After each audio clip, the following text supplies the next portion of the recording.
বিৰুদ্ধে কথা কয়, মিয়া মুছলমানৰ পক্ষত যদি আজি তৰুণ গগৈ ল'ৰাই আজি গৌৰৱ গগৈ কথা কয়, তেনেহ'লে তাৰ মেজৰিটি বেল্ট নাইকিয়া হৈ যাব। কিন্তু এইটো মনত ৰাখিব, Congress will be routed out from minority belt. This day is coming, that day is coming. কংগ্ৰেছে আগন্তুক নিৰ্বাচনত কেইটামান চিট পাব? চিট পাব পাৰে আপোনাৰ উজনি অসমতো এটাও নাপায়, উজনি অসমত এটাও নাপায়। আমাৰ মাইনৰিটি বেল্টত যিকেইজন MLA বিধায়কে অলপ কথা বাৰ্তা পাতি আছে, হয়তো সেইসকলক মানে কংগ্ৰেছ হিচাপে নহয়, মানুহ হিচাপে পঠাই দিব। আৰু মইতো মানুহক আপিল কৰি আছোঁ, নামনি অসমৰ পৰা কি কংগ্ৰেছ আপোনাৰ হেৰি হ'ব নেকি, উচ্ছেদ হ'ব নেকি? কংগ্ৰেছ আৰু হ'ব। 2-4জন বিধায়ক আছে নামনি অসমত, যেনেকৈ আপোনাৰ জলেশ্বৰৰ বিধায়কৰ নিচিনা মানুহ আউট হ'ব, তেনেকুৱা কিছুমান বিধায়ক আউট হৈ যাব। আগন্তুক 26ত আপুনি চামগুৰি সমষ্টিৰ পৰা আপুনি নিৰ্বাচন খেলিব? মইতো চাওক, মইতো নিৰ্বাচন খেলাৰ ধান্দাই নাছিল। মই আজিৰ পৰিস্থিতি যিটো দেখিছোঁ অসমত, অন্ততঃ বিধানসভাৰ মজিয়াত আমাৰ হৈ কথা ক'ব পৰা মানুহ 2-4জনৰ বাহিৰে কোনেও নাই। গতিকে মই ভাবিছোঁ যে অহাবাৰ যদি আকৌ BJP গভৰ্ণমেণ্টেই হয়, তাততো এজন মানুহ থাকিব লাগিব নহয়, যি ইচ্ছা ঠিক হ'ব সেইটো প্ৰতিবাদ নকৰিম। আজি ইছলামক খতম কৰি দিয়াৰ কথা কয়, কোন বেটা আছে ইছলামক খতম কৰিব পাৰিব? পৃথিৱীৰ চব দেশ মিলিও নোৱাৰে। ইছলামৰ দায়িত্ব আল্লাই লৈছে, ইছলামৰ দায়িত্ব আল্লাই স্বয়ং লৈছে।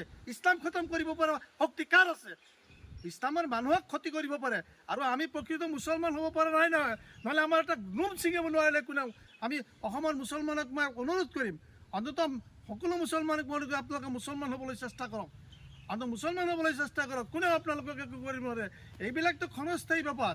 আজিৰ মুখ্যমন্ত্ৰী যিটো কৰি আছে, বিমলা প্ৰসাদ চলিহাই তাতকৈ বেয়া অৱস্থা কৰিছিল। 6 লাখ মুছলমান ইয়াৰ পৰা খেদিছিল। আজি হিতেশ্বৰ শইকীয়াৰ দিনতো নিলিতে 3000 মুছলমান গণহত্যা হৈছিল। ইয়াতে ইভিকশ্যন হৈ আছে, ইয়াততো এতিয়াও গণহত্যা হোৱা নাই। আজি 15 বছৰীয়া তৰুণ গগৈৰ শাসনত কুকুৰাঝাৰ BTT এলেকাত কিমান মুছলমান হত্যা হৈছে, এইটোতো সবেই জানে। গতিকে আমি মুছলমানসকল, আমি মুছলমান হ'বলৈ পৰা চেষ্টা কৰা উচিত, আৰু কোনেও কাকো ধ্বংস কৰিব নোৱাৰে। যিমানেই যি পৰিস্থিতি হৈ আছে, এইবিলাক পৰিস্থিতি সময়ত নাইকিয়া হৈ যাব। ইভিকশ্যনৰ পিছত কি কৰিব? অসমৰ মুছলমানক জোৰ জবৰদস্তি ইয়াৰ পৰা কোনোবাই খেদি দিবলৈ পাৰে?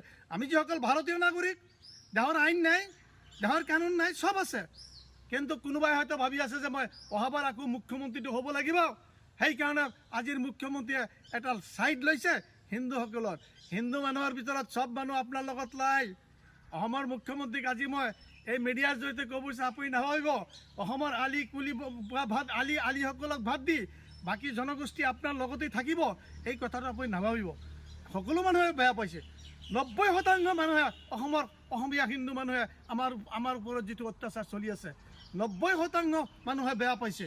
আজি যদি চব অসমীয়া হিন্দু মানুহ এই গভৰ্ণমেণ্টৰ কথা থাকিলে হয়, তে উজনি অসমত এতিয়ালৈকে লেবাৰ থাকিব নোৱাৰিলে। গতিকে সদৌ মই উজনি অসমৰ এই নাগৰিক মঞ্চক যিসকল কৰিছে, তেখেতসকলক মই আন্তৰিক ধন্যবাদ জ্ঞাপন কৰিছোঁ, আৰু তেখেতসকলৰ শুভবুদ্ধি উদয় হওক। আৰু অসমৰ ইৰেছপেক্টিভ অফ কাষ্ট এণ্ড কমিউনিটি সকলো জনগোষ্ঠীলৈ মই এপিল জনাইছোঁ, অনুৰোধ জনাইছোঁ যে আপোনালোকে অন্ততঃ এই গভৰ্ণমেণ্টৰ মুখ্যমন্ত্ৰীৰ চব কথাত আপোনালোকে প্ৰতিহত নগৈ আপোনালোকে নিজৰ দায়িত্ব পালন কৰক, আৰু ইয়াত যাতে কোনো এটা সাম্প্ৰদায়িক দাঙ্গা হাংগামা নহয়। আৰু বিশেষকৈ মুছলমানক মই অনুৰোধ জনাইছোঁ, আপোনালোক কোনো অৱস্থাত উত্তেজিত নহ'ব। কোনো ধৰণৰ গভৰ্ণমেণ্ট বিচাৰি আছে এটা ৰাইটিং হওক, গভৰ্ণমেণ্ট বিচাৰি এটা দাঙ্গা হওক, 50 চনৰ নিচিনা এটা দাঙ্গা হওক, 60 দশকৰ নিচিনা এটা মানে বেংগলী হিন্দু অসমীয়া মানুহ আৰু আপোনাৰ মুছলমানবিলাক দুভাগ হৈছিল, ভাষা আন্দোলনত দুভাগ হৈছিল। বেংগলী হিন্দু মানুহৰ আমাৰ পূৰ্বপুৰুষসকলে যে অত্যাচাৰ কৰিছিল, তাৰ ফল এতিয়া আমি পাই আছোঁ, হিন্দু বেংগলীৰ ওপৰত যথেষ্ট অত্যাচাৰ কৰিছিল আমাৰ বাপ দাদাসকলৰ আমলত। গতিকে আজি বংগবাহীসকল ঐক্যবদ্ধ থাকিব লাগিছিল, আজি তাৰ ফলন আমি পাই আছোঁ। বৰ্তমানতে শান্তি সম্প্ৰীতি আৰু ঐক্য বজাই ৰাখিবলৈ না, শান্তি সম্প্ৰীতি আমাৰ মানুহে বজাই ৰাখিব লাগে। কাৰণ উজনি অসমত যিটো মানে নাগৰিক মঞ্চ কৰাৰ পিছত অন্ততঃ আমাৰ মানুহে বুজিব লাগে যে আমাৰ পক্ষত 90% হিন্দু মানুহ, আজি টাই আহোম মৰাণ মটক কোচ ৰাজবংশী চুতীয়া কাৰ্বি ডিমাচা বিভিন্ন জনগোষ্ঠীৰ মানুহ আছে, হিন্দু সম্প্ৰদায়ৰ মানুহ আছে, আজিও অসমৰ মিয়া মুছলমানৰ পক্ষত আছে। খালি নাই এই গভৰ্ণমেণ্টৰ মুখ্যমন্ত্ৰীটো তুচ্ছ তাচ্ছিল্য, যিমান বেয়া কথা। এই ইভিকশ্যন হ'ব, ইভিকশ্যন মানে হিন্দু একেলাত নহয়, মুছলমান মানেই তেখেতৰ মতে বাংলাদেশী, গতিকে আমি সজাগ হ'বই লাগিব। এটা গভৰ্ণমেণ্টৰ যেতিয়া এনেকুৱা মানে বক্তব্য ৰাখিব, এজন গভৰ্ণমেণ্টৰ মুখ্যমন্ত্ৰীয়ে যেতিয়া এনেকুৱা বক্তব্য ৰাখিব, তেতিয়া আমি সাৱধান হ'বই লাগিব। ঠিক আছে।